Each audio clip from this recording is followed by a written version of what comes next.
Hello बच्चों, प्रकाश study लेकर आ रहा है हिंदी व्याकरण क्लास 10th 2026 में जितने भी बच्चे बोर्ड एग्जाम देने वाले हैं उनके लिए हिंदी व्याकरण का समास chapter the most important questions 20 questions objective बेहद ही इम्पोर्टेंट है। देर न करते वीडियो को शुरू करते हैं। पहला क्वेश्चन राजपुत्र।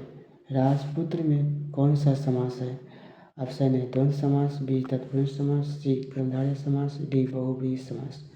आपका राइट ऑप्शन राजपुत्र यानी राजा का पुत्र, इसमें तत्पुरुष समास का उदाहरण है। अगला क्वेश्चन कर चलते हैं। नीलकमल। नीलकमल में कौन सा समास है? ए कर्मधारय समास है, बी द्विगु समास है, सी तत्पुरुष समास है, डी बहुव्रीहि समास है।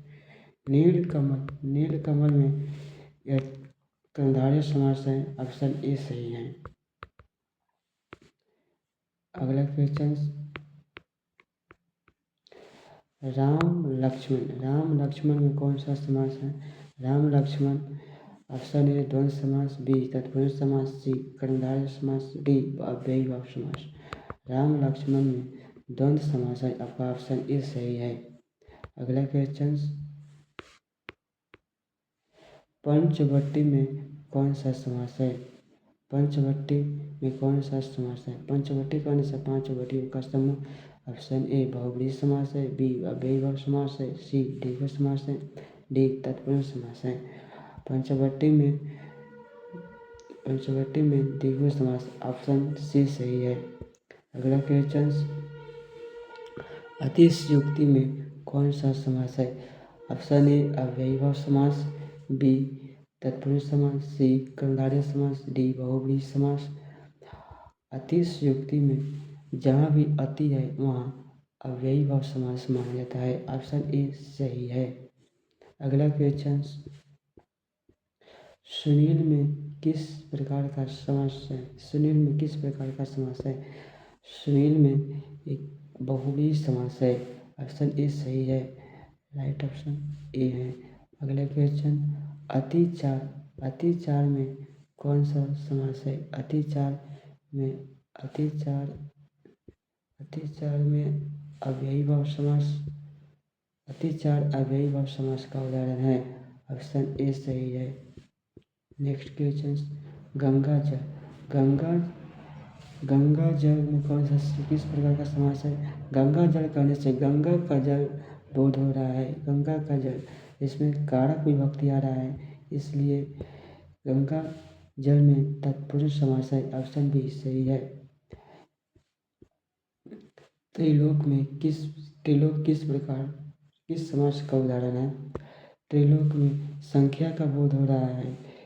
यानी तीन लोकों का समूह। ऑप्शन ए द्विगु समास है। ऑप्शन ए द्विगु समास है। अगला क्वेश्चन लंबोदर किस समास का उदाहरण है? ए तत्पुरुष समास, बी बहुव्रीहि समास, सी कर्मधारय समास, डी द्विगु समास। लंबोदर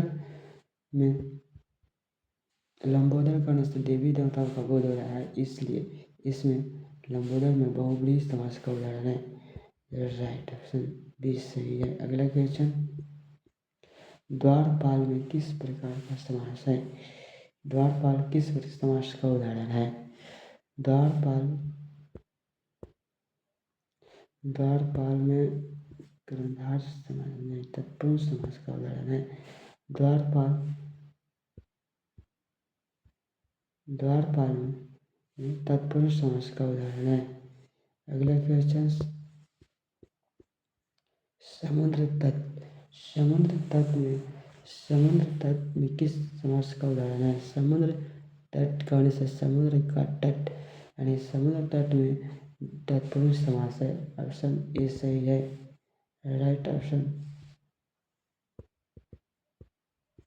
ए सही है। अगला क्वेश्चन नवग्रह में कौन सा समास है?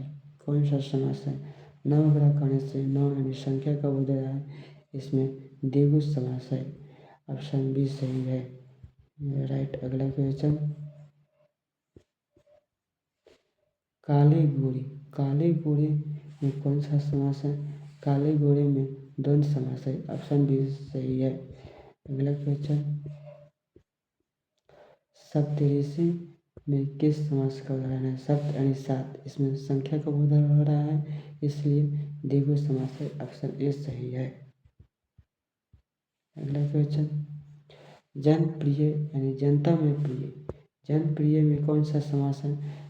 जनप्रिय में, जनप्रिय कहने का मतलब जनता में प्रिय, जनता में प्रिय जो होता है उसे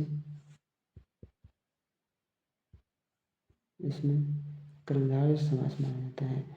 जनता कर्मधारय समास,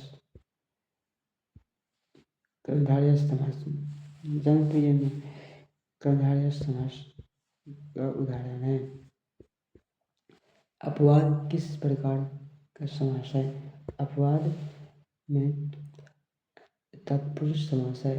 अपवाद एक नत्र समास है, लेकिन नत्र समास, नत्र समास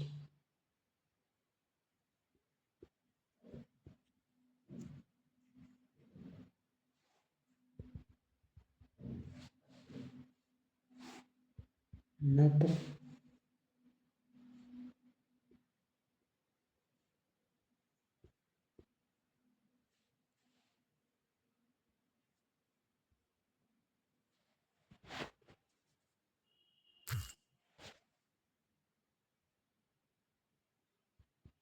नत्र समास है। नत्र समास, नत्र समास एक तत्पुरुष समास का भेद है, इसलिए ऑप्शन बी सही है। अगला क्वेश्चन, चारपाई में कौन सा समास है? चारपाई कहने का मतलब इसमें चार संख्या का बोध हो रहा है, इसलिए द्विगु समास है। अगला क्वेश्चन चलते हैं, महात्मा में किस समास का उदाहरण है? महात्मा कहने से बड़े व्यक्ति, देवी देवताओं का बोध हो रहा है, इसलिए महात्मा में बहुव्रीहि समास का उदाहरण है। Option A. अगला क्वेश्चन, अगला अंतिम लास्ट प्रश्न, अंतिम प्रश्न, निर्दोष में किस समास का उदाहरण है? निर्दोष किस समास का उदाहरण है? निर्दोष, ऑप्शन ए तत्पुरुष समास, बी कर्मधारय समास, सी बहुव्रीहि समास, डी अव्ययी भाव समास। निर्दोष में तत्पुरुष समास का उदाहरण है। ऑप्शन ए सही है। थैंक यू बच्चों, मिलते हैं अगले क्लास में। तब तक के लिए वीडियो को लाइक करें, अपने दोस्तों में शेयर करें, और चैनल को सब्सक्राइब नहीं किए हो तो ज़रूर सब्सक्राइब करें। अगले बार मिलते हैं अगले टॉपिक के साथ, मोस्ट इम्पोर्टेंट कोई अच्छा चैप्टर लेकर। कमेंट करिए कौन सा चैप्टर आप हिंदी व्याकरण में पढ़ेंगे। जय हिंद।